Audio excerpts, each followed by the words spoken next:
another update here at Polaris Fashion Place.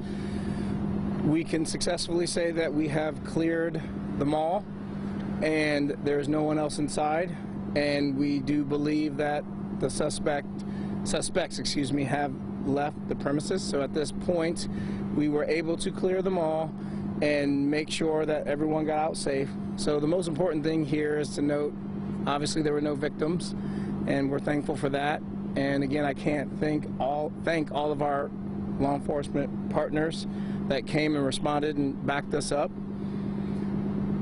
Based on all the information we gathered and the detectives, they did a great job. We can now say that we have identified both suspects that are involved in this.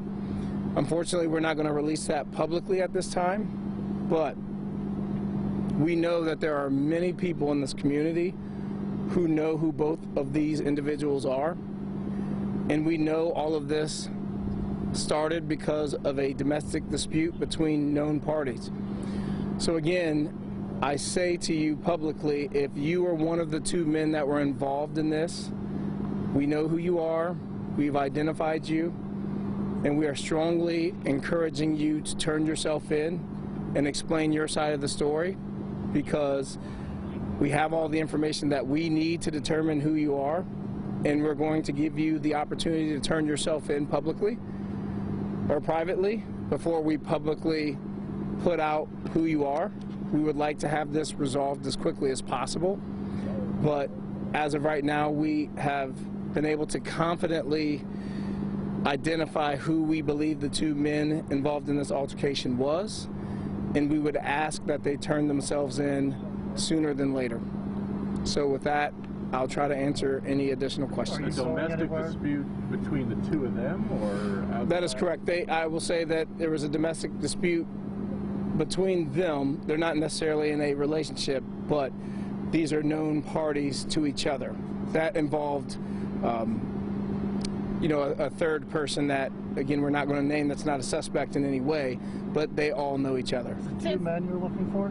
That is correct. And are you guys knocking on any doors right now to try to find them? We're not necessarily knocking on doors, but like I said, we have enough information to know who they are, and we've identified them, and we're just strongly urging that they turn themselves in. Did they both fire shots in there? We can confirm that there were multiple shell casings. So we do believe that this altercation involved both of them shooting at each other. But again, that's premature in the investigation, so I don't want to say that with certainty, but I can tell you that we did recover multiple shell casings. So since you have identified the suspects, can you explain to us any kind of criminal history they may have? That part, I have not gotten that deep into with the detectives yet, so I'm not at liberty to discuss that because I don't want to be inaccurate. But again, based on the information we've received, we can safely identify who they are. So it's just very important at this point.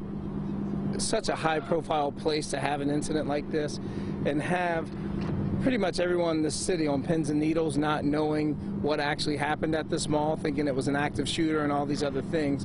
We just want a conclusion as quickly as possible. So should they be considered armed and dangerous at this point in time?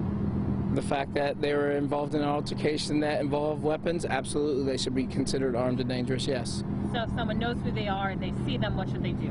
They should absolutely call in. You can call our non-emergency number. You can send us a private message on our Facebook account. You can send a direct message on Instagram, on Twitter, Facebook, it doesn't matter. Whatever you need to do to feel comfortable giving us that information, please do, because again, I can't thank the citizens of Columbus enough for their willingness to always come forward and give us information when people are committing crimes. Anonymously through Crime Stoppers? Crime Stoppers as well, absolutely. And some people, quite frankly, will put their name on it and they don't care. And that's okay too. Just make sure we get this information as quickly as possible so this does not happen to anyone else or this escalates between these two parties. Can you say anything more about the hidden weapon? You know, if you still believe that's one of the truths? We definitely believe that weapon that we found is tied to this incident. Again, we don't want to get too far ahead of ourselves, but that firearm that was recovered under that car, we're certain is involved in this altercation, yes. And can you say how close in proximity the two men were? When the altercation took place, I can tell you this, it's very typical of two people that are involved in an altercation, whether it's out in the street or in a bar or wherever. It's not an atypical situation where someone was trying to see someone from hundreds of yards away. They are in very close proximity to each other. It's not very good shots.